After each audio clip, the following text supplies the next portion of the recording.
바울이 일어나 손짓하며 말하되 이스라엘 사람들과 및 하나님을 경외하는 사람들아 들으라. 이 이스라엘 백성의 하나님이 우리 조상들을 택하시고 애굽 땅에서 나그네 된 그 백성을 높여 큰 권능으로 인도하여 내사 광야에서 약 40년간 저희 소행을 참으시고 가나안 땅 일곱 족속을 멸하사 그 땅을 기업으로 주시고 약 450년간 그 위에 선지자 사무엘 때까지 사사를 주셨더니 그 위에 저희가 왕을 구하거늘 하나님이 베냐민 지파 사람 기스의 아들 사울을 40년간 주셨다가 패하시고 다윗을 왕으로 세우시고 증거하여 가라사대 내가 이새의 아들 다윗을 만나니 내 마음에 합한 사람이라 내 뜻을 다 이루게 하리라 하시더니 하나님이 약속하신 대로 이 사람의 씨에서 이스라엘을 위하여 구주를 세우셨으니 곧 예수라. 아멘. 하나님의 백성을 위하여 모든 의로운 일을 하시되 곧 다윗의 자손으로 오신 예수를 죽은 자 가운데서 살리셔서 우리를 위하여 임금과 구주로 세우신 아버지 하나님 감사합니다.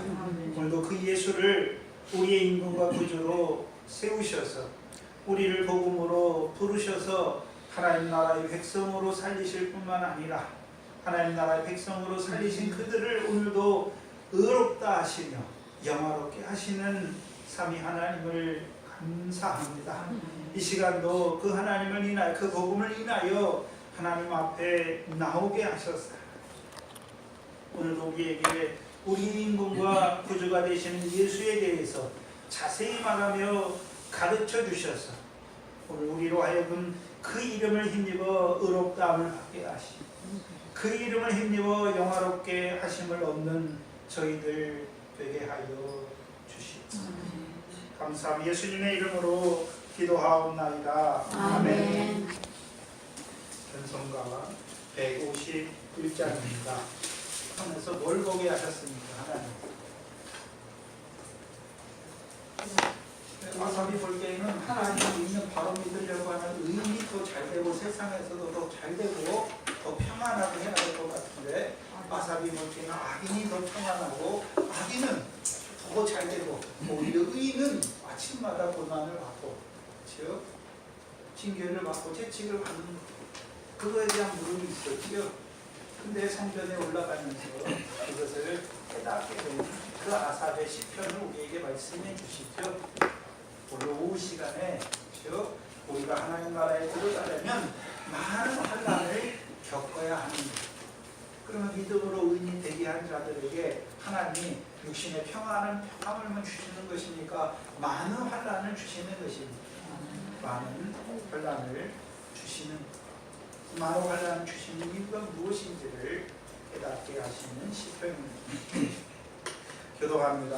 아사벳이 하나님이 참으로 이스라엘 중 마음이 정결한 자에게 선을 행하시나 나는 거의 시족하려 하고 내 언어이 미끄러지고 하였으니 이는 내가 악인의 형통함을 보고 오만한 자를 시시하였음이로다. 저희는 죽을 때에도 고통이 없고 그 힘이 강건하며 2018년 8월 19일 주일 오전입니다. 이 시각 우리 각자에게 주시는 하나님 말씀은 사도행전 14장 19절로 28절 말씀입니다. 사도행전 14장 19절로 28절 말씀입니다.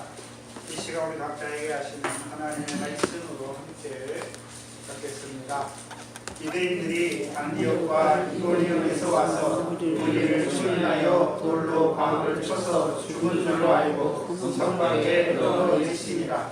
제자들이 불러섰을 때에 바울이 일어나 성에 들어갔다가 이튿날 바나바와 함께 교회로 가서 복음을 그 성에 전하여 많은 사람을 제자로 삼고 루스드라와 이고니온과 안디옥으로 돌아가서 제자들의 마음을 굳게 하여 이 믿음에 거하라 권하고 또 우리가 하나님 나라에 들어가려면 많은 환난을 겪어야 할 것이라 하고 각 교회에서 장로들을 택하여 금식 기도하며 저희를 그 믿음과 주께 부탁하고 피시디아 가운데로 지나가서 밤빌리아에 이르러 돌을 로가에서 떠나고 아달리아로 내려가서 거기서 배 타고 안디옥에 이르니 이곳은 두 사도의 이룬 그 일을 위하여 전에 하나님의 은혜에 부탁하는 곳이라. 이르러 교회를 모아 하나님 함께 행하신 모든 일과 이방인들에게 믿음의 문을 여신 것을 구하고 제자들과 함께 오래 있습니다. 아멘. 더운 여름이 언제 갈까 생각했는데 아침 저녁으로 선선한 바람이 불고 있지요. 잠깐입니다. 우리 인생도 잠깐입니다. 우리가 이 세상에서 오래 사는 것 같지만 여러분이 엊그제 어렸을 때 조그맣을 때 그 아버지 어머니 손잡고 즐거워하던 그때가 엊그제예요. 엊그제. 그렇죠? 오래된 것 같습니까? 엊그제. 우리 인생은 나그네예요. 이 땅에서 영원히 사는 것이 아니라 한 번 왔다가 가는 나그네. 그 나그네 인생을 허비하지 마시고 아끼시기 바랍니다. 사도행전은 증인들을 하나님이 증인들을 보내시죠. 먼저 예루살렘과 유대와 사마리아에 보내시고 이제는 땅 끝까지 특별히 사도행전 14장까지는 어디까지 보내십니까? 갈라디아 지방의 여러 성읍인 비시디아 안디옥과 이고니온과 루스드라와 더베까지 보내셨어요.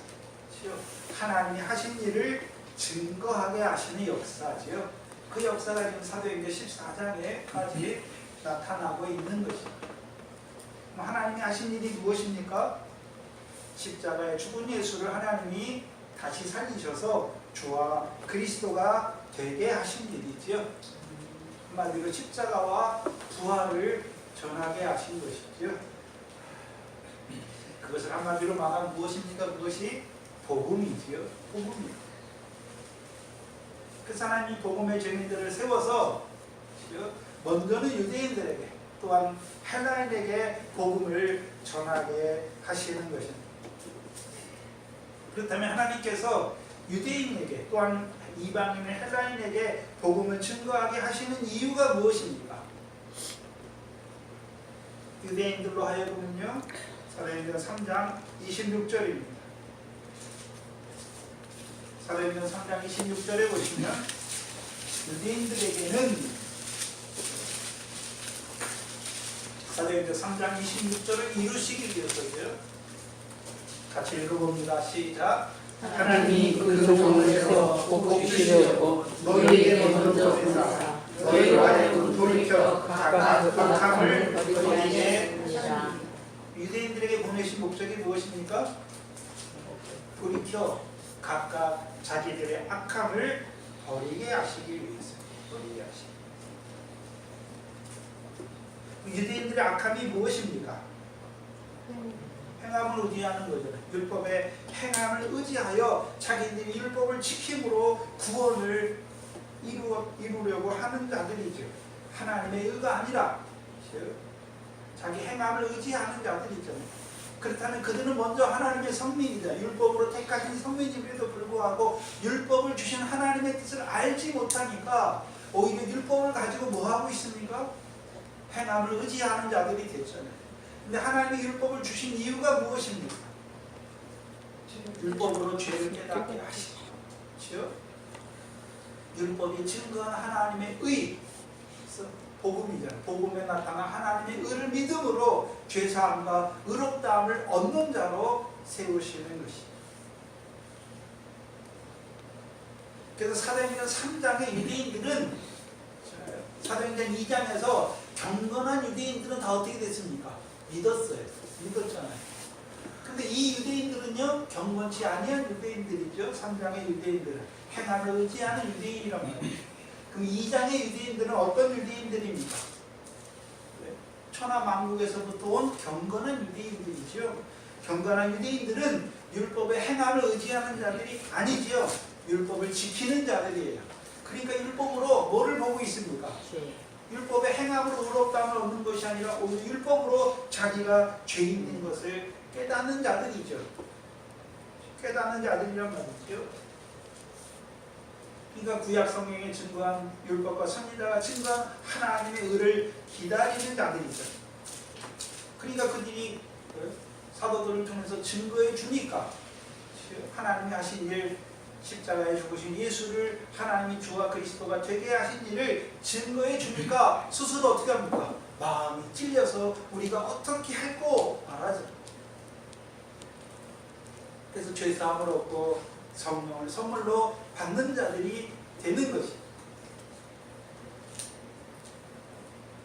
그래서 유대인도 두 부류예요. 경건한 유대인과 율법의 행함을 의지하는 유대인. 그러나 율법을 행함을 의지하는 유대인들에게 하나님이 안 보내십니까? 보내세요. 왜 보내십니까? 각각 자기의 악함을 돌이키게 하시고. 그게 유대인들에게 복음을 전하게 하신 이유죠. 두 번째, 이방인들, 헬라인으로 대표되는 이방인들에게 복음을 전하게 하신 이유가 무엇입니까? 사도행전 14장 15절이죠. 사도행전 14장 15절이죠.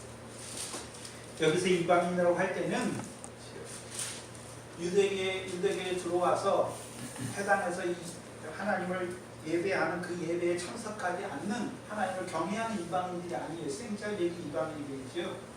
이방인들에게 복음을 전하는 이유가 무엇입니까? 사도행전 14장 15절이죠. 중간에서 보면 너희 이방인들이죠. 루스드라에 있는 이방인들이죠. 너희에게 복음을 전하는 것은 헛된 일을 버리고, 첫 번째가 무엇입니까? 헛된 일을 버리게 하시고, 두 번째는요, 천지와 바다와 만유를 지으시고 살아계신 하나님께 돌아오게 하고.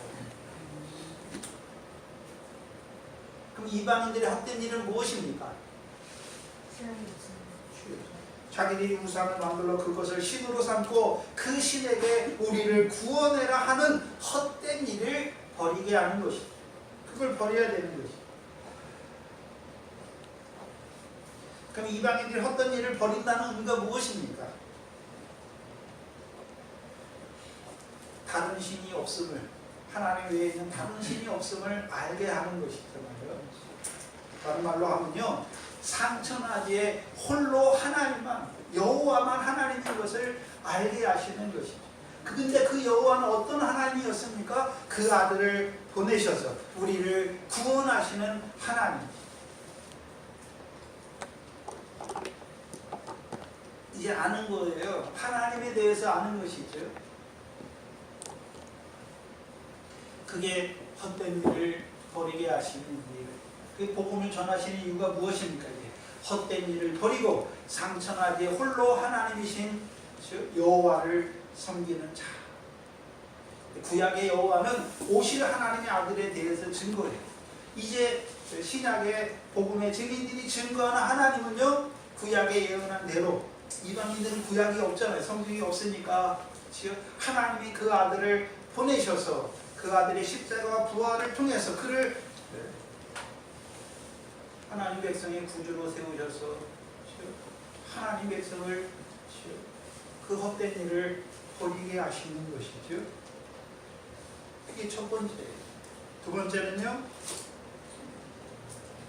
헛된 일을 버리게 하실 뿐만 아니라 천지와 바다와 그 가운데 만유를 지으시고 살아계신 하나님께 돌아오는 자로 세우시기 위해서.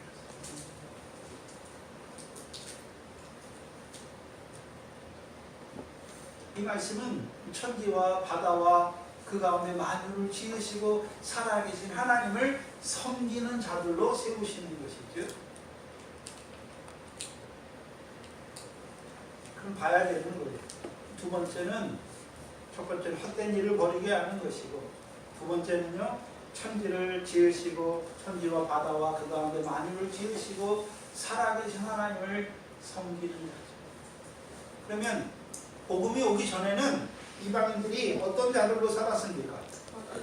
하나님이 지으신 천지와 바다와 그 가운데 살면서도요, 그걸 누가 지었는지 왜 지었는지 알지 못하니까 그 천지 가운데 나무와 철과 돌을 가져다가 자기의 신으로 만들고 그 신을 의지하여서 우리를 구원해라 하는 헛된 일을 하는 자들이겠죠. 그렇다면 이제 이들이 복음으로 말미암아 이제 헛된 일을 버리고 천지와 바다와 그 가운데 만유를 지으신 하나님, 살아계신 하나님을 섬긴다는 의미가 무엇입니까? 하나님이 왜 천지를 지으셨는지 그 뜻을 찾는 자로 사는 거예요. 한마디로 천지와 바다와 그 가운데 만유를 지으신 살아계신 하나님의 뜻을 찾는 자로 살아가게 하시는 것입니다. 성경 전체적인 의미에서는요, 하나님이 천지를 왜 지으셨습니까? 하늘에서 이룬 것처럼 땅에서도 이루시기 위해서. 그래서 우리가 주기도문에 땅에서 이루시는 일이 무엇입니까? 나라가 임하게 하옵시고 뜻이 우리에게 이루어지게 하는 것이죠. 그러면 이미 복음으로 부르신 자들은 뭐가 임했습니까? 하나님의 나라가 임했죠. 그럼 임한 자들이 해야 되는 일이 무엇입니까? 하나님의 뜻이 우리에게 이루어지기를 원하는 자들로 살아간다는 것입니다. 그것을 마태복음 13장의 두 번째 비유에서 나타내 주시죠. 마태복음 13장을 보시면 좋은 씨와 가라지 비유인데 마태복음 13장 37절로 39절, 38절만 보셔도 되겠습니다.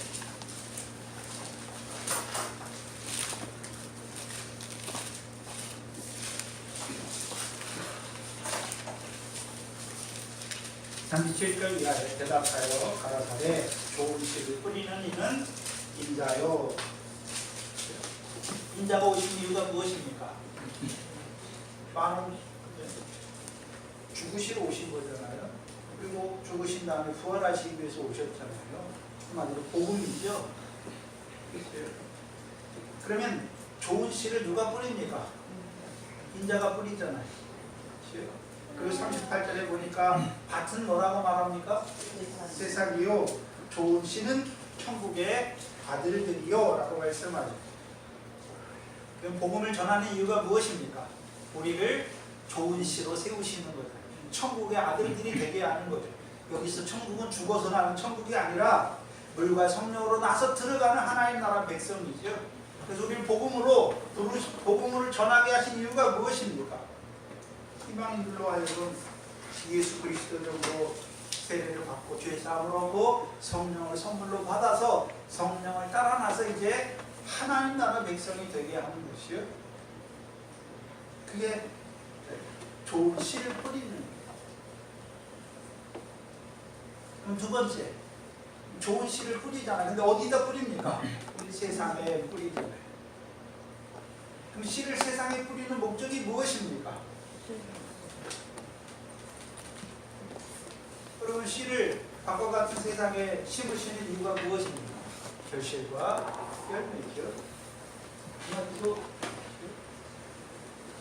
천지와 바다와 그 가운데 만유를 지으신 하나님을 살아계신 하나님을 섬기는 자들로 세우는 거예요.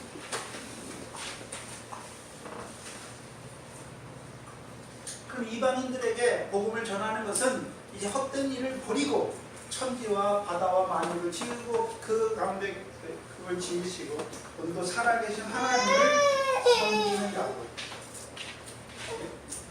한마디로 하늘에 계신 하나님의 뜻을 행하는 자, 세우시기 위한. 그래서 하나님의 뜻으로, 그래서 마태복음 13장에 천국 비유잖아요. 이미 천국에 들어간 자들의 비유가 무엇입니까? 미래 결실하는 것이고 곡식 단되게 하시는 거죠. 미래 결실의 내용이 무엇이었습니까? 세상 염려, 재미, 유혹이 끊어지는 거예요. 이 천지 가운데 살면서 육신의 목숨을 위해서 무엇을 먹을까 마실까 입을까 염려하지 않는단 말이죠.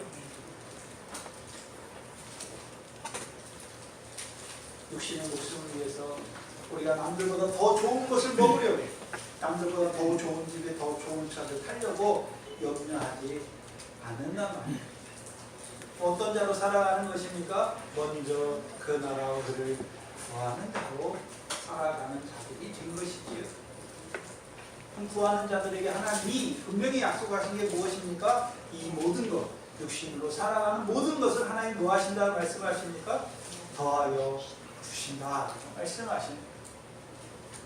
그래서 예수 믿는 사람들은 우리가 벌어먹고 사는 게 아니에요. 우리가 하나님 나라의 백성으로 그 나라를 이루는 자로 살아가면 하나님이 이 육신에 필요한 모든 것들도 우리에게 더하여 주신다는 말.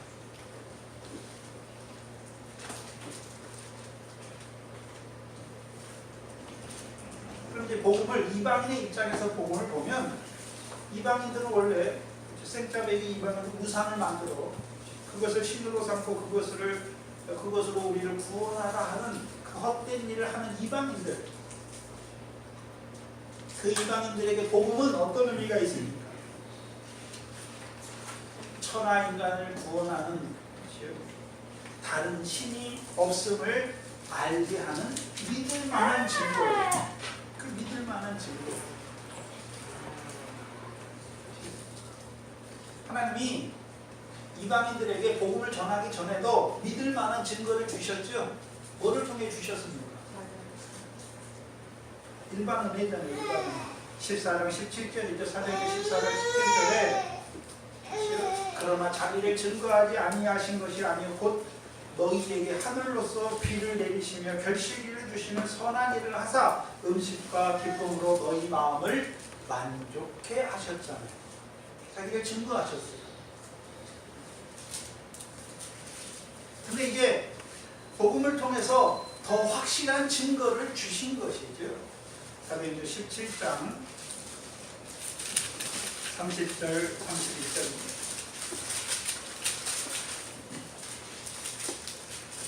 사도행전 17장 30절 31절이죠. 알지 못하는 시대에는 하나님이 허물치 아니하셨거니와 이제는 어디든지 사람을 명하여 뭐하라 하셨습니까? 회개하라. 그럼 회개하라는 것은 아무것도 없이 회개하라 말이니까 회개하고 복음을 믿으라는 말입니다. 회개하고 복음을 믿으라는 것. 그 복음은 이제 하나님이 하나님 되심의 증거를 보여주시는 거예요. 증거하는 거죠. 그 전에는 하나님이 만물을 통해서 주시는 일반 은혜를 통해서 자기를 증거하셨어요. 자기가 참 하나님인 걸 증거했단 말이에요.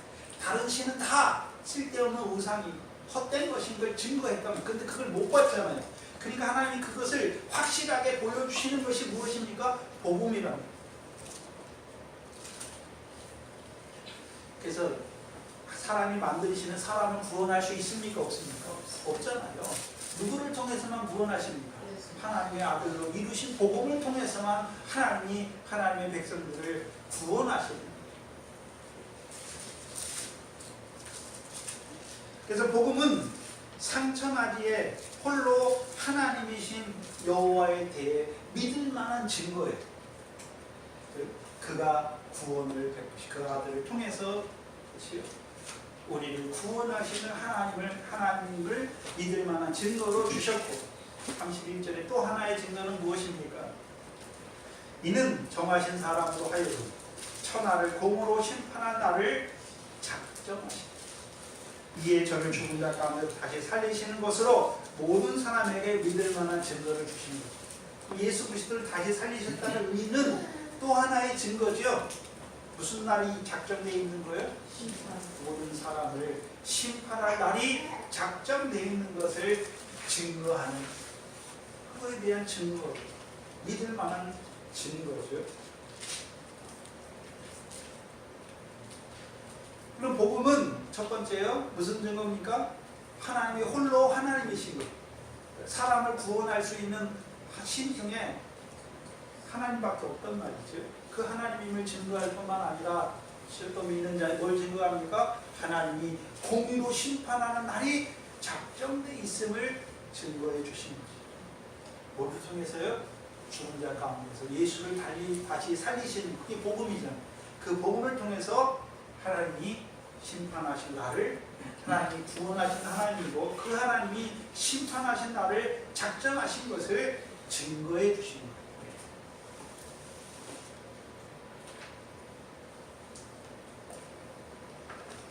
문제는 이제 복음 시대가 됐어요.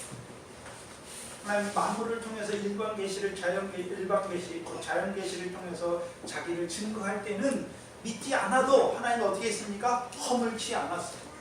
허물치 않았단 말이에요. 그러나 이제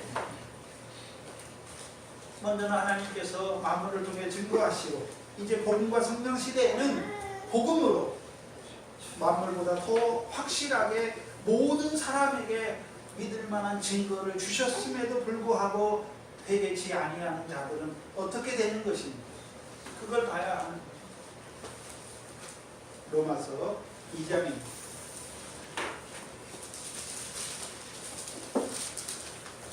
로마서 2장 4절로 9절이죠.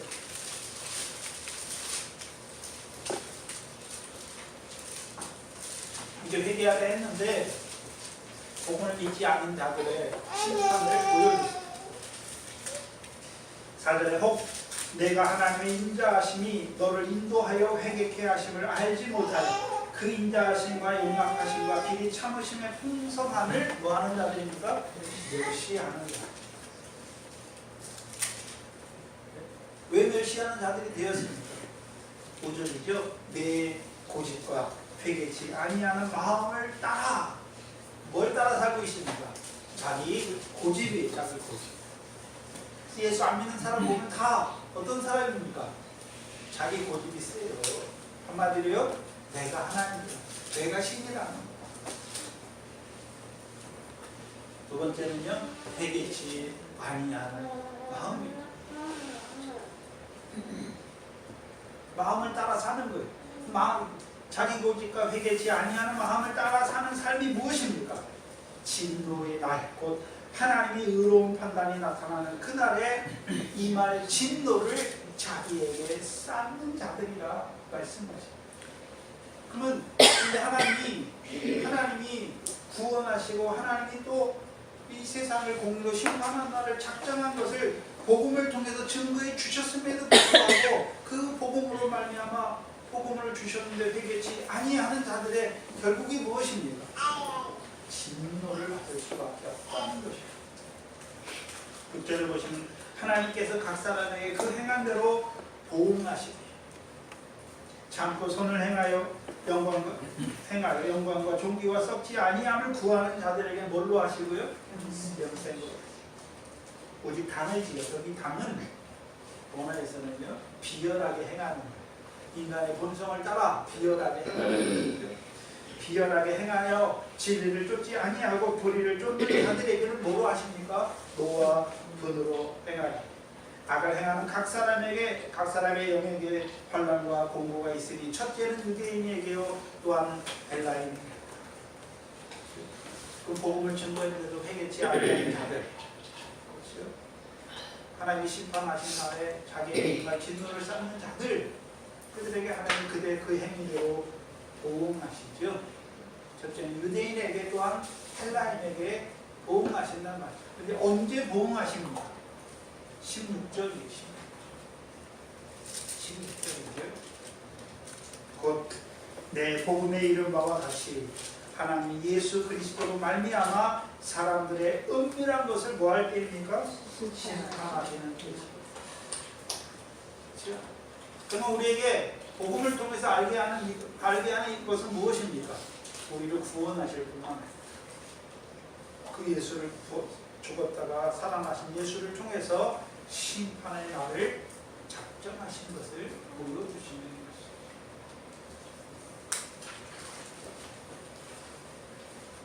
그렇다면 복음으로 믿을 만한 증거를 모든 사람에게 주셨음에도 불구하고 오늘도 자기 고집과 회개치 아니하는 마음을 따라 살아가는 자들, 그때만 있습니까? 지금도 우리 주위에 우리의 고르게 형제여 친척이여 이웃이 그런 자로 살고 있잖아요. 자기 고집과 회개치 아니하는 마음을 따라 살고 있잖아요. 한마디로 어떤 자들입니까? 하나님이 지으신 천지 가운데 사는 그 심판의 임할 그 진노를 쌓아가는 자들로 살아가고 있는 것이죠. 그들이 우리의 혈육이요 친척이요 우리 이웃이죠. 그러면 저와 여러분이 그 자리에서 벗어나서 이제 우리가 복음을 믿었다는 것은 구원과 이제 심판의 날이, 공의로 하나님의 심판의 날이 정해진 것을 보는 우리가, 그럼 아직도 자기 고집과 회개치 아니함을 따라 그 심판의 날에 자기에게 임할 진노를 쌓아가는 그들을 볼 때 로마서 9장 1절의 말과 같이 큰 근심과 마음에 그치지 아니하는 고통이 우리에게 있습니까? 우리에게 있나요?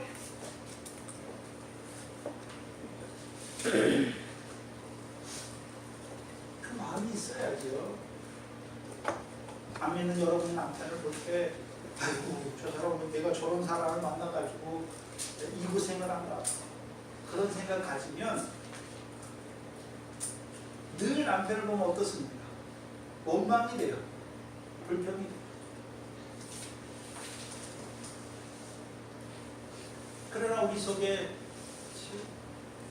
그 남편의 욕심이 아니라 그 남편의 영혼을 볼 때 그가 복음을 알지 못함으로 진노의 날에 구원을 받지도 못하고 허물과 죄로 죽음 가운데 살 뿐만 아니라 하나님이 작정하신 그 진노의 날에 임할 그 진노를, 심판하시는 날에 임할 그 진노를 자기에게 쌓아가는 그를 볼 때에 우리 마음에도 큰 근심이, 그치지 않는 고통이 있어야 하는 것입니다.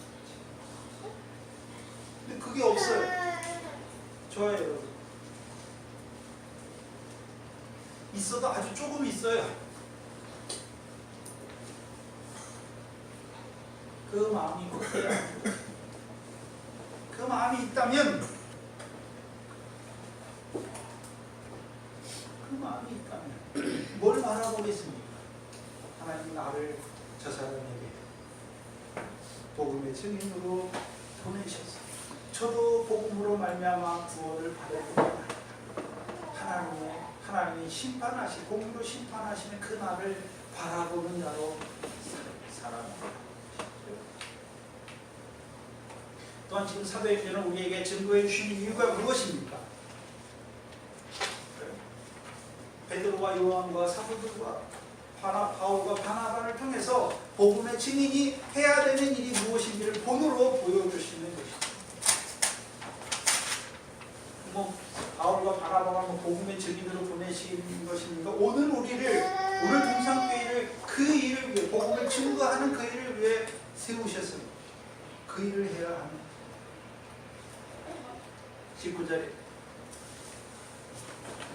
보시면 유대인들이 안디옥과 이고니온에서 와서 우리를 초인하여 골로 바울을 쳐서 죽은 줄로 알고 성 밖에 끌어 내친다. 생각해봤죠? 그 비시디아 안디옥과 이고니온에서 온 유대인,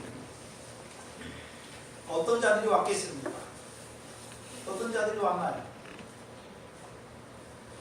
사도행전 13장 45절과 50절이잖아요. 45절을 보면 유대인들이 그 무리를 보고 시기가 가득하여 바울의 말한 것을 변박하고 비방하는 자들이지요. 50절에는 이에 유대인들이 경건한 귀인들과 그 성내 유력자들을 선동하여 바울과 바나바를 핍박해 하여 그 지경에서 내어 쫓았던 자들, 이거는 비시디아 안디옥에서 온 자들이고, 14장 5절에 보시면 이고니온에서 온 유대인들이죠. 이방인과 유대인과 그 간원들이 두 사도를 능욕하며 돌로 치려고 달려들었던 유대인들이 이제 오는 거잖아요. 근데 어쩌다가 같이 왔겠습니까? 같이 모의를 해서 같이 왔겠습니까? 모의를 해서 같이 오는 거예요. 온 목적이 무엇입니까? 바울을 돌로 쳐 죽이기 위해서 오는 거예요.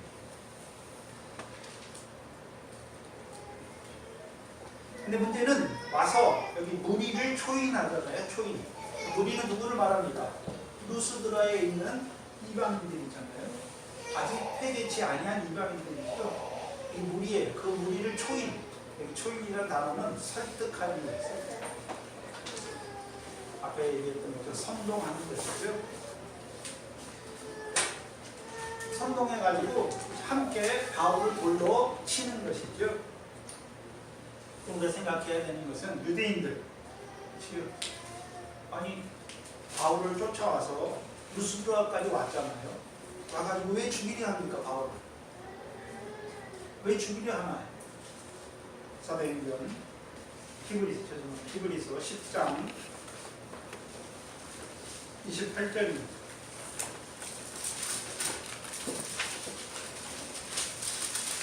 히브리서 10장 28절입니다. 왜 바울을 죽이려 했을까요? 히브리서 10장 28절에 모세의 법을 폐한 자도 드스의 증인을 인하여 불쌍히 여김을 받지 못하고 죽었다라고 말씀했잖아요. 그러면 지금 이 유대인들은 바울과 바나바를 어떤 자들로 생각합니까? 모세의 율법을 폐하는 자로 생각했기 때문에 죽이러 오는 거예요. 죽이러 오는 거예요. 이 말씀은 구약 신명기 17장에 있는데 신명기 17장입니다.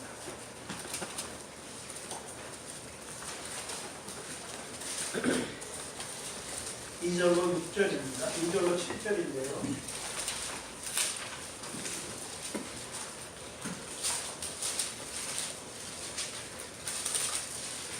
신명기 17장 2절로 7절 말씀인데요. 구약에 누구를 죽이게 하십니까?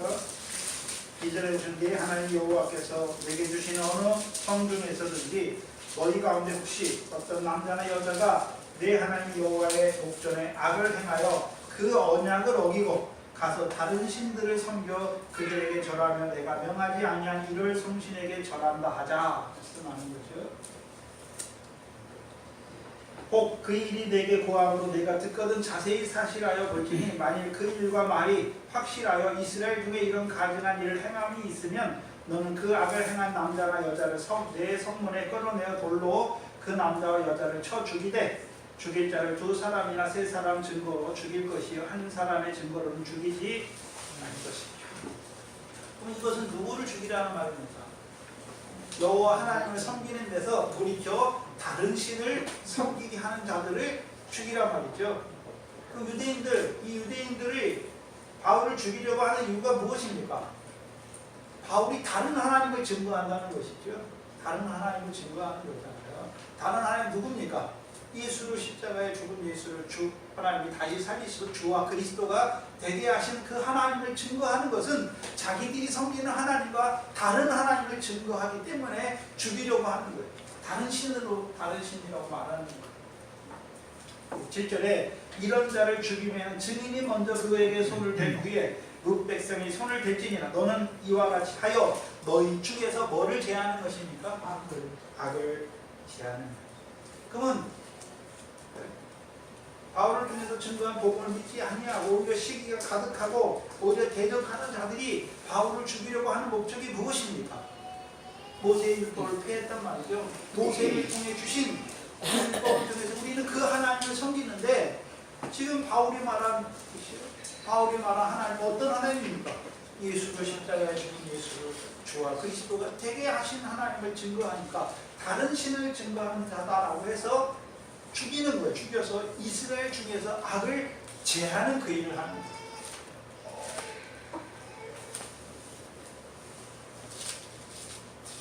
그렇다면 우리가 유대인들이 바울을 돌로 쳐 죽이려는 것은 이해가 되잖아요. 왜요? 오해했잖아요. 이해가 가는데 루스드라 사람들은 유대인들에게 설득되어 그들도 함께 바울을 돌로 치려고 하잖아요. 루스드라 사람들은 바울과 바나바를 통해서 안전뱅이를 낫게 한 걸 보면서 바울과 바나바를 누구라고 생각했습니까? 신들이 사람의 형상으로 우리 가운데 내려왔다라고 말한 자들이죠. 그리고 그들을 자기들의 신으로 세우려고 했던 자들이에요. 그 신으로 너희는 우리의 신이다라고 말하고서 그에게 제사를 드리려고 했던 자들임에도 불구하고 왜 유대인들의 게임에 넘어가서 자기들이 신들이라고 생각했던 간주했던 사람을 죽이고 돌로 치는 자가 되는 거죠.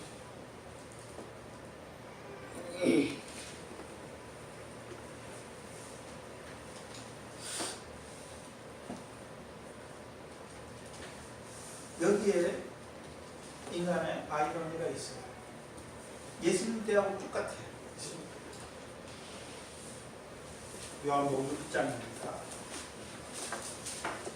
요한복음 6장을 보시면 6장 14절로 15절이죠.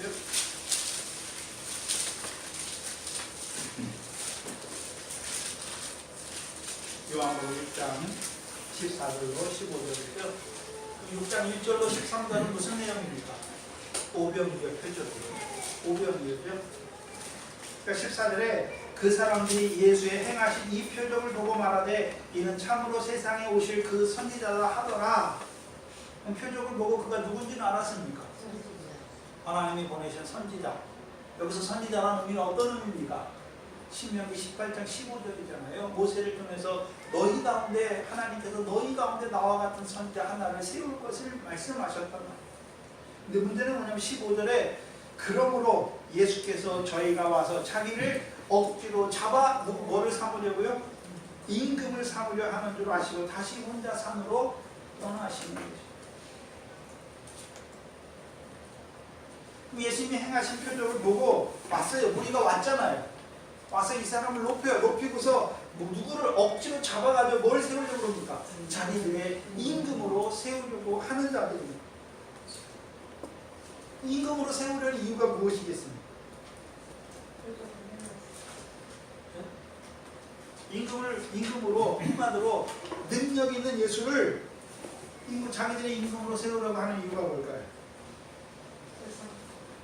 사무엘 때와 똑같아요. 열방과 같은 왕을 구하는 것이죠. 자기들이 하나님 나라 왕이 아니라 열방과 같은 왕으로 세우기를 원하는 거예요.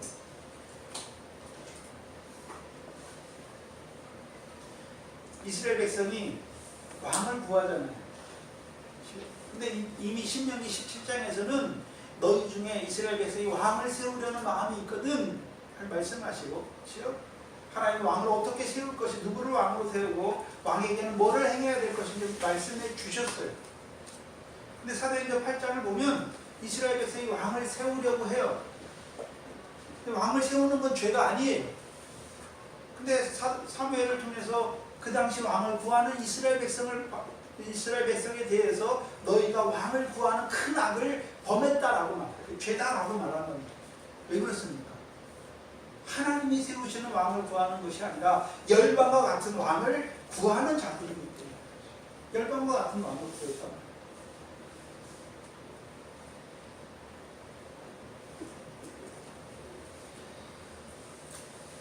우리나라도 지금 왕의 제도가 아니잖아요. 대통령을 뽑잖아요. 그럼 대통령 왜 뽑습니까? 어떤 사람을 대통령 뽑습니까? 지금 우리가 대통령 세우잖아요. 투표를 통해서. 그 투표도 기독교의 그런 제도 중에 나온 거예요. 기독교 제도에서 나온 거예요. 종교의 자유를 얻기 위해서 투표를 시작했고, 그럼 종교의 자유를 얻으려면 다스리는 제도, 이걸 고쳐야 되는구나. 그러면서 나오는 거예요. 중세에는 안 나와요. 개신교도가 들어오면서 나오는 거예요. 그럼 이제 투표로 세상 사람들이 왕을 세우잖아요. 대통령을 지금 세우잖아요. 근데 누구를 대통령을 뽑습니까? 백성들이 원하는 것을 잘 들어줄 것 같은 사람을 대통령으로 세우는 거예요. 옛날 말로 왕으로 세우는 거잖아요. 그렇죠? 자기들의 요구를, 자기들의 소원을 잘 이루어줄 것 같은 사람을 왕으로 세우는 거예요. 그런데 하나님이 세우신 왕은 백성들의 요구를 이루어줍니까? 하나님의 뜻을 하나님의 백성에게 이루어줄 자를 왕으로 세우는 것입니다. 전혀 다른 거예요. 그래서 세상 집권자들과 하나님이 세우신 왕은 전혀 다르단 말이죠. 그러면 이스라엘 백성이 표적을 행하는 예수를 자기들이 억지로 자기들의 임금으로 세우려고 하는 거죠. 예수님이 이 땅에 왕으로 오셨어요. 뭐 하러 오셨습니까? 많은 백성을 섬기고 자기 목숨을 많은 사람의 대성물로 주시기 위해서 오신 거예요. 그게 하나님의 뜻이에요. 근데 이 사람들은요, 십자가에 죽으면 안 돼. 우리의 왕이 돼서, 네가 능력이 있으니까 우리의 왕이 돼서 우리를 로마의 속국에서 해방시킬 뿐만 아니라 우리나라가 강한 나라가 되게 해서 전 세계를 지배하는 나라가 되는 거예요. 한마디로 우리를 대통령을 뽑잖아요. 왜 뽑습니까? 우리나라가 잘 사는 나라가 되게 해요. 그럼 잘 사는 나라가 됐으니까 국민들도 다 어떤 자들이 되는 것입니까? 잘 사는 국민이 되는 거예요. 자기들의 욕망과 욕구가 다 거기에 들어가 있는 거예요. 그래서 예수 믿는 사람들은 투표를 하는데 세상의 주권자들을 뽑을 때 저 사람이 착하기 때문에 뽑는 게 아니에요. 차악을 뽑는 거예요. 차악을.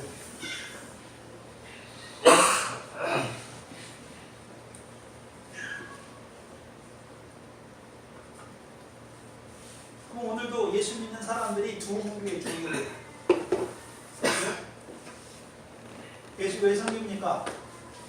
내가 기도하는 것, 내 소원을 이루어 주실 예수를 섬기는 자들이 있고, 한편에는요, 하나님의 뜻을 내게 이루어 줄 예수를 섬기는 자들도 있단 말이에요. 전혀 달라요. 오늘도 하나님 앞에 나와서 기도할 때 기도 내용을 들어보면 알아요. 뭘 구합니까? 자기 소원. 내가 이 세상에 살아가는 동안 나에게 뭘 해주시고 뭘 해주시고 뭘 해주시고. 하나님의 뜻은 없어요.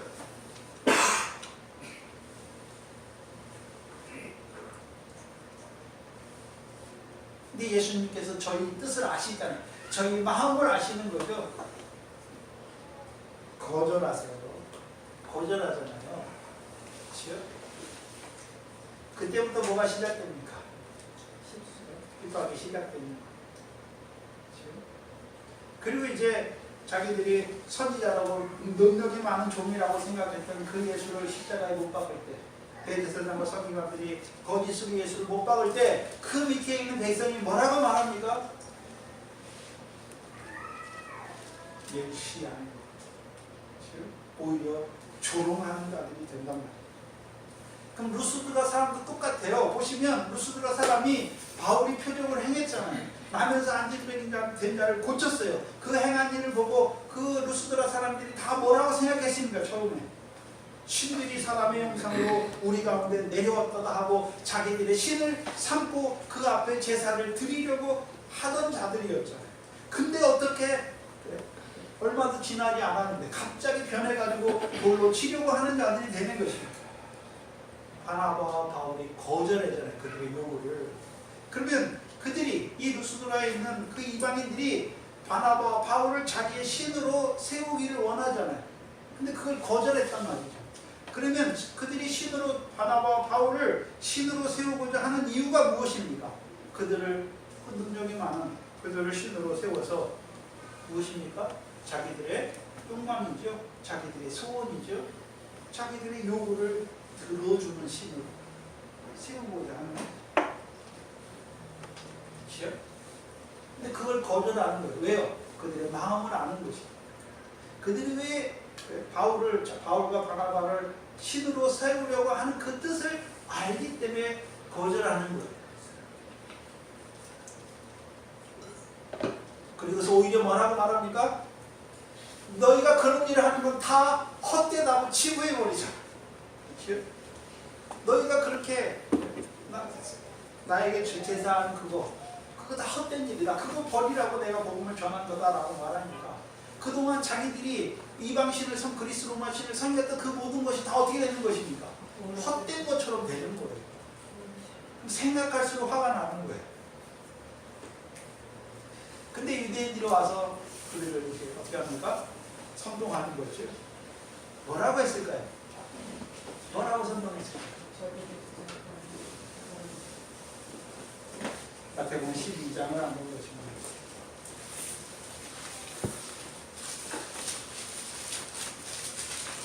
12절로 24절이죠.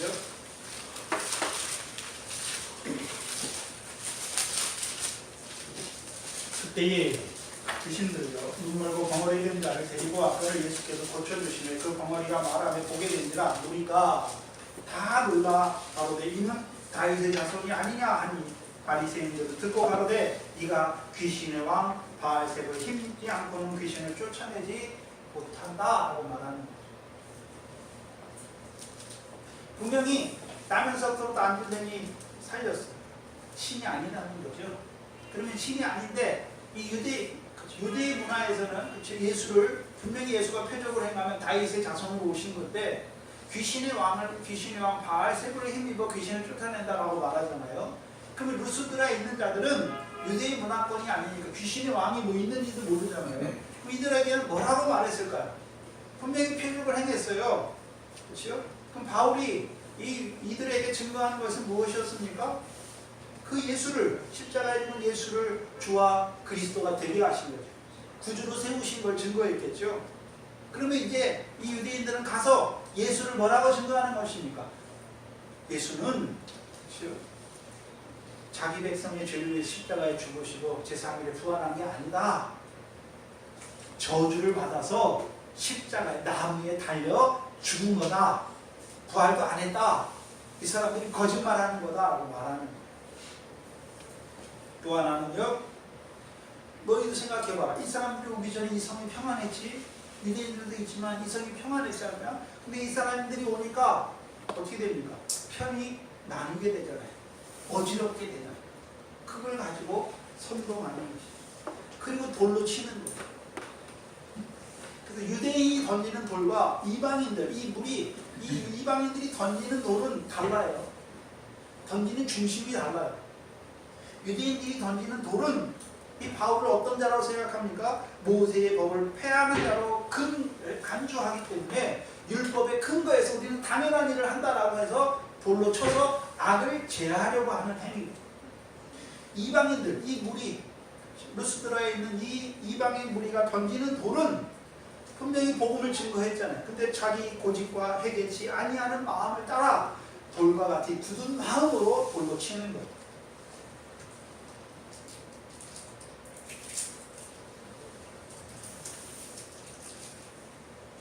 돌로 치는데 한 번만 돌로 치는 게 아니에요.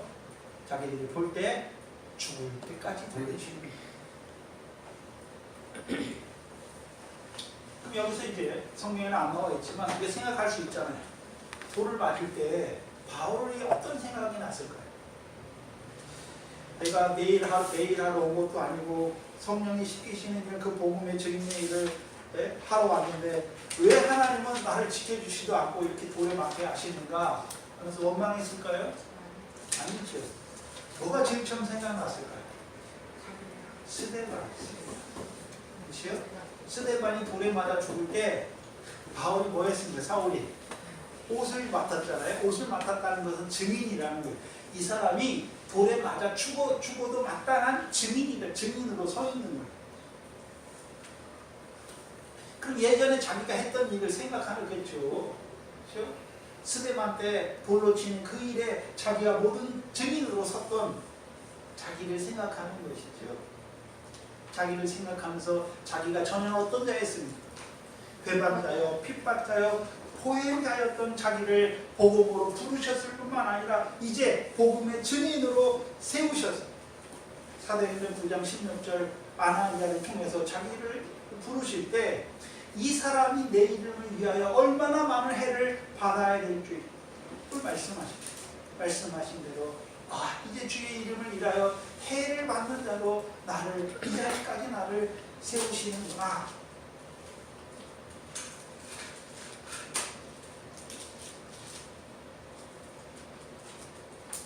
그 생각을 하는 거예요.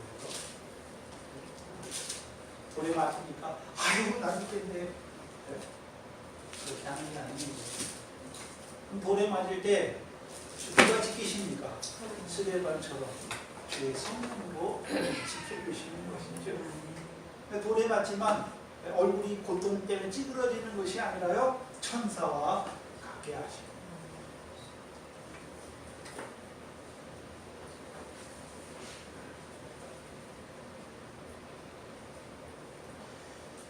그리고 20절에 보시면 제자들이 둘러섰을 때에 바울이 일어나 성에 들어갔다.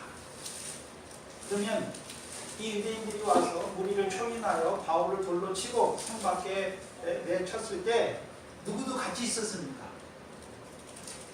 제자들도 같이 있었죠. 제자들도. 그렇죠? 제자들도 같이 있었죠. 근데 이 제자들은 어디 있는 제자들입니까?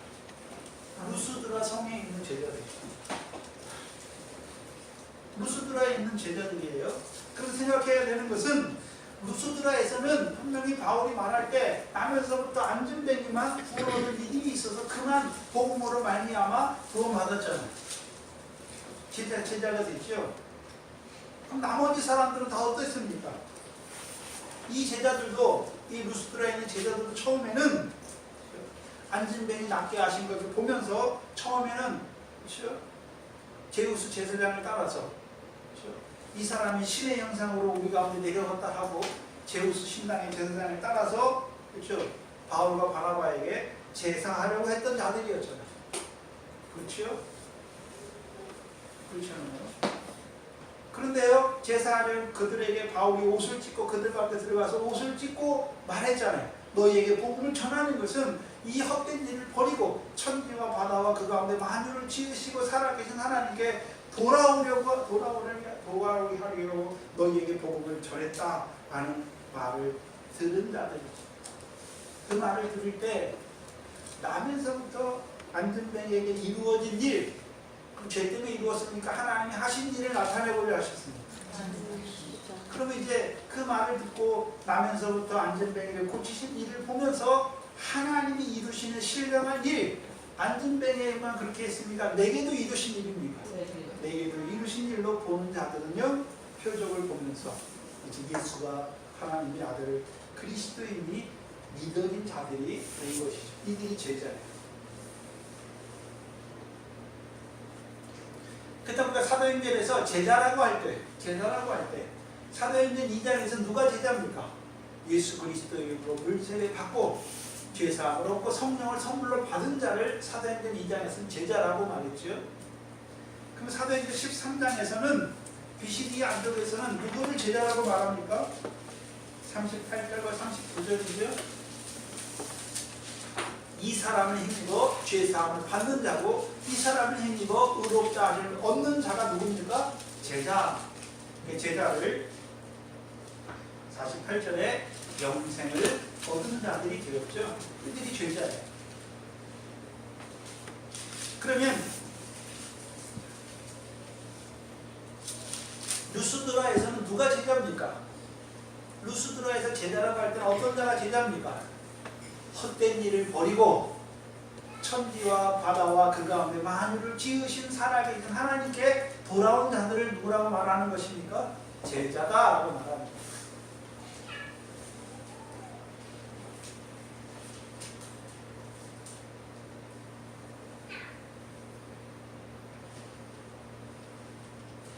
데살로니가 전서 1장입니다.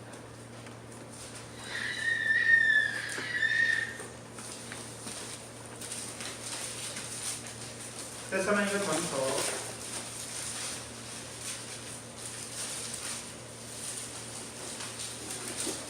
1장 9절이죠. 저희가 우리에 대하여 스스로 구하기를, 그리고 저희는 데살로니가 교인들이죠. 제자들이에요. 우리는요, 복음을 증거하는 교인들에게 스스로 구하는 것이죠. 뭐라고 보이냐면, 우리가 어떻게 너희 가운데 들어간 것과, 그렇죠? 너희가 어떻게 무상을 버리고 하나님께로 돌아와 사시고 참되신 하나님을 섬기는 일을 보였죠. 맞죠? 그럼 데살로니가만 이렇습니까? 루스드라에서도 이 일이 일어났습니까? 루스드라에도 이 일이 일어났죠.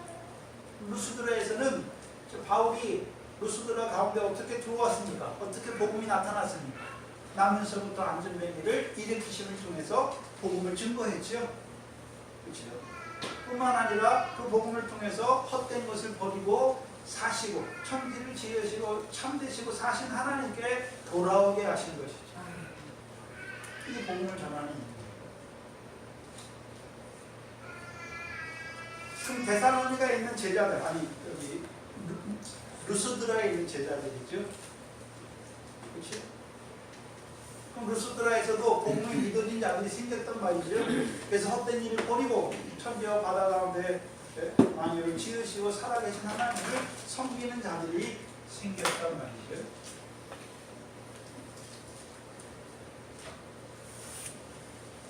그다음 이 제자들을 한번 생각해야 돼요. 근데 20절에 보면 제자들이 둘렀을 때에 바울이 일어나요. 그럼 누구는 다 갔습니까? 돌로 쳐서 죽은 줄 알고 생각하는 자는 다 갔고, 그럼 제자들이 거기 남아있잖아요. 거기 남아있었죠? 남아있으면서 무슨 생각을 했을까요? 바울이 죽은 것을 보면서 실족한 뻔하는 거예요. 미끄러질 뻔하는 거예요.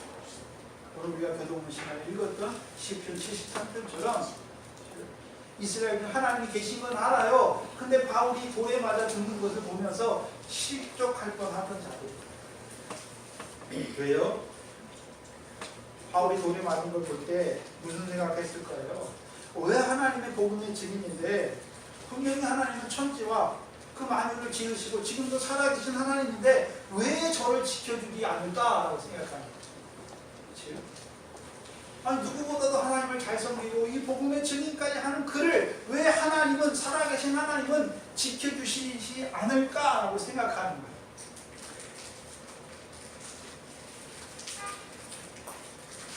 그런 제자들과 밤을 함께 보내는 거죠. 뭐라고 말하겠습니까? 14장 22절이죠. 14장 22절. 제자들의 마음을 굳게 하여 이 믿음에 거하라 권하고 우리가 하나님 나라에 들어가려면 뭐를 많이 겪어야 된다고요? 많은 환난을 겪어야 할 것. 한다는 것을 말하는 거예요. 그들을 권면하는, 그들의 마음을 굳게 하는 거예요. 그리고 이튿날 어디로 갑니까? 더베로 가는 거예요. 뭐 생각해보세요. 전날에 돌에 맞아 죽었는데 돌에 맞아 죽은 줄 알았잖아요. 그러면 그냥 돌로 몇 대 때리고 말했을까요? 막 피가 질질 나고 터지고 이랬을까요? 여러분 돌로 쳐 죽인다고 할 때는 사람이 돌에 한 번 맞아가 죽나요? 네? 한 사람이 돌로 한 대 때려가 죽습니까? 여기 시기가 가득한 유대인들과 그렇죠? 무리 그들에게 설득된 선동된 그 무리가 모여가지고 바울을 돌로 칠 때 아마도 많은 사람들이 돌을 가지고 하나씩 돌로 쳤을 거예요.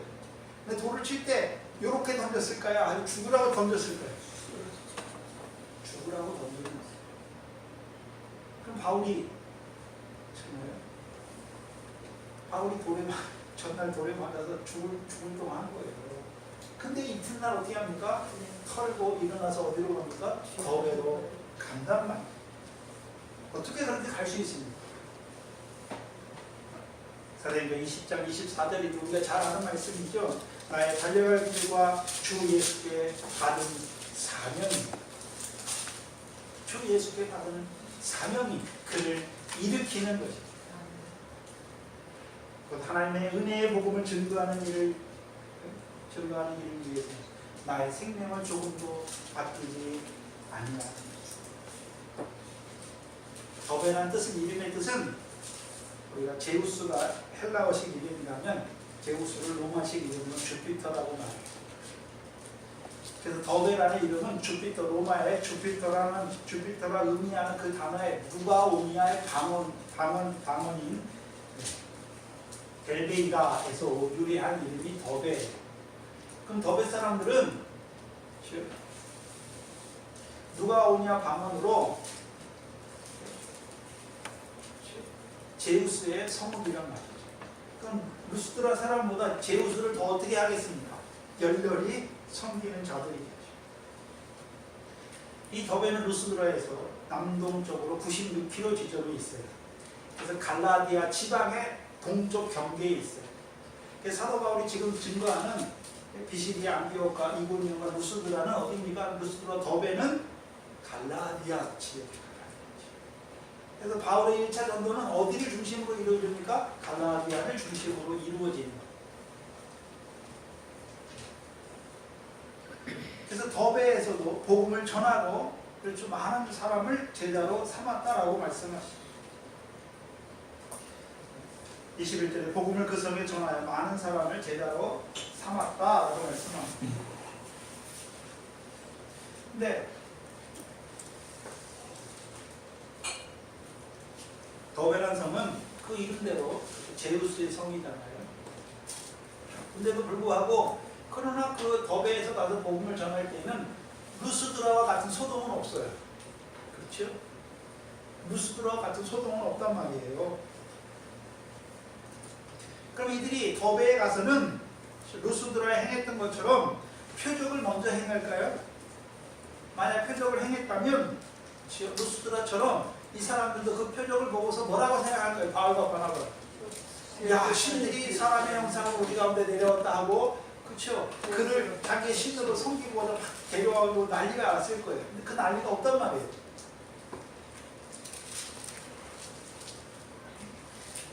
그럼 바울과 바나바가 루스드라 사람들을 봤잖아요. 제우스를 섬기는 신은 사람들이 표적을 보고 어떻게 행하는 걸 봤지요. 보고 나서 이제 더베에 가서, 더베는 더 열심히 섬기는 자들이잖아요. 그들에게는 그렇게 하지 않는 거예요. 그럼 그들에게는 표적이 오히려 복음에 도움이 되고 거치는 것이 됩니다. 거치는 것이 되잖아요. 그래서 14장 18절이죠. 14장 18절이죠. 루스드라에서 표적을 행했어요. 근데 그 사람들이 자기들을 신으로 생각하고 제사하려고 하잖아요. 겨우 말리는 거죠. 18절에 이렇게 하여 겨우 무리를 말려 자기들에게 제사하지 못하게 한 거죠. 그러면 제사하지 못하게 하려고 복음을 전하는 것이며 복음을 통해서 헛된 일을 버리고 살아계신 하나님을 섬기게 하는 것이 복음을 전하는 이유입니다. 그 소동이 필요 없단 말이지. 아, 이들이 어떤 자들이구나 했으니까 이들에게 표적을 통해서 그 루스드라의 같은 소동이 일어나지 않게 한단 말이죠.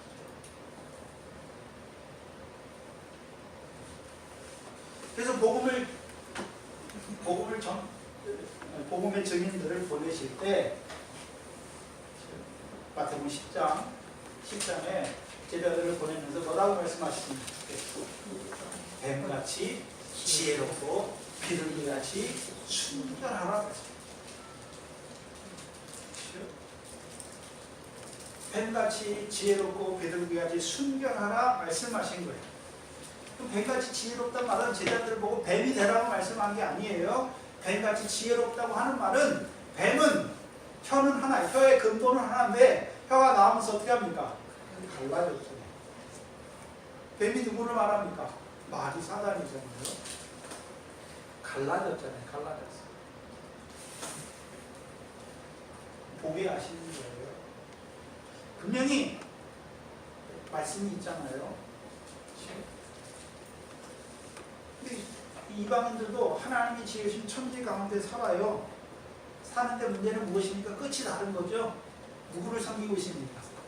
우상을 자기 신으로 만들어 섬기고 그 신으로 자기를 구원하라 하는 그 자리에 있는 것이에요. 바울과 바나바는 헛된 것을 버리고 악함을 버렸고 헛된 것을 버리고 누구를 살아계신 하나님을 섬기는 자들이라. 그럼 그들을 봤단 말이죠. 이방신을 섬기고 헛된 일을 하는 거예요. 천지 가운데 살면서도 하나님이 있음도 알지 못하는 자로 살아가는 자들. 그럼 그들에게 복음을 전할 때는 이제 어떻게 전할까? 천지와 그 가운데 만유를 지으신 이는 하나님이시다. 그럼 그 하나님께서 하신 일이 무엇입니까? 천지만 짓고 그냥 계십니까? 네? 지으실 뿐만 아니라 그 아들을 이 땅에 보내셔서 십자가에 죽은 그를 주와 그리스도가 되게 하신 것이죠. 세상의 구주로 세우신 것이죠. 그래서 그 이름을 믿음으로 너희가 죄사함 받고 의롭다함을 얻는다라고 말하는 거예요. 그래서 복음의 증인들이 복음을 전할 때 그냥 가서 똑같은 말을 하는 게 아니에요. 그 복음을 듣는 청중이 어떤 자들인지를 보는 거예요. 그렇죠? 그렇잖아요. 그 유대인 회당에 들어갔을 때 보니까 한쪽은 유대인이고 한쪽은 하나님을 경외하는 이방인들이잖아요. 그들은 구약의 말씀이 있잖아요. 그러니까 그들에게 구약의 말씀을 통해서 하나님 예수 그리스도가 하나님이 하신 일, 예수가 구약의 말씀대로 오셔서 십자가에 죽으셨고 선지자들이 말씀하신 대로 부활하셨다, 구주로 세우신 걸 증거하는 거죠. 그런데 누스드라에는 몰라요. 구약 성경이 없는 생짜배기 이방인들이에요. 그들이 어떻게 합니까? 표적을 통해서 했잖아요. 근데 이 사람들은 제우스를 섬기는 자들이니까 표적을 행하는 거 보고 어떻게 합니까? 자기들이 신이다라고 말하고 제사하려고 하는 그들이 됐잖아요. 그러니까 더베에 가서는 그렇게 합니까? 그렇게 하지 않습니다. 그렇게 하지 않는 거예요.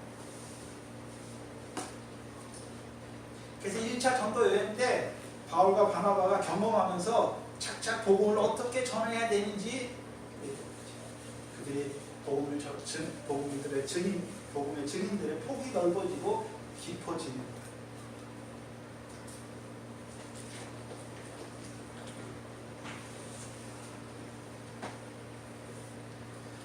그래서 하나님께서 복음의 증인들을 보내시는데 보내시는 이유가 무엇입니까? 먼저 마태복음 28장에요.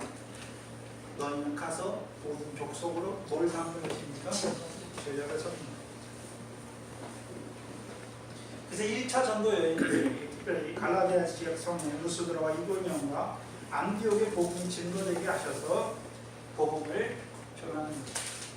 복음 전하는 이유가 무엇입니까? 복음을 전하는 이유가 무엇이었습니까? 죄사함과 의롭다 하심을 얻어 영생을 얻는 자 되게 하는 것이죠. 그것을 루스드라에서는요, 헛된 일을 버리고 천지와 바다와 그 가운데 만유를 지으신 살아계신 하나님을 섬기는 자들로 세우는 것입니다. 세울 뿐만 아니라 22절에 돌아가잖아요. 돌아갈 때 그 자기들이 복음을 전했던 성읍에 돌아가서 뭐 합니까? 제자들의 마음을 굳게 하는 거죠. 굳게 하는 거죠. 그리고 이제 나중에는요, 이 갈라디아 지역성에 편지를 보내잖아요. 그게 뭡니까? 갈라디아서. 갈라디아서를 보내는 이유가 무엇입니까? 이제 유업을 얻는 아들로 세웁니다. 그럼 오늘 이 사도행전 복음의 증인들을 통해서 복음의 증인들의 역사를 오늘 우리에게 하나님 말씀으로 주시는 이유가 뭘까요? 교회가 해야 되는 일이 무엇인지를 보여주는 거예요. 교회가 해야 되는 일이 무엇입니까? 복음을 전하는 것이죠. 그래서 바울 당시에만 유대인들이 있는 것이 아니라 오늘도 하나님을 믿는다 하지만 바울 당시 유대인들처럼 율법의 행함을 의지하여 구원을 이루려고 하는 자들에게 그 악함을 버리게 하는 거예요.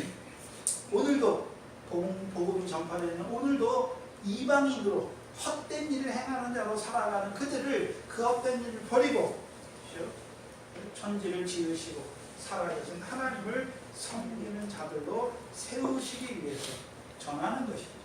그러면 전하면 다 됐습니까? 이제 그들로 하여금 마음을 굳게 하여 이 믿음에 굳게 서게 세우는 것입니다. 그게 교회가 해야 되는 일입니다.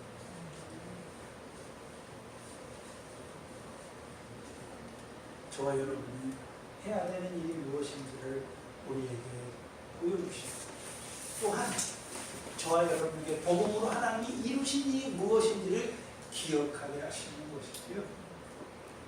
기억하게 하시는 거죠. 아, 내가 그런 과정을 거쳤구나. 나를 그렇게 살리셨구나. 그러면요, 살리심 받았으면 이제 뭐 해야 됩니까? 생육하고 번성해야 되는 것을 보여주시는 것입니다. 기도하겠습니다.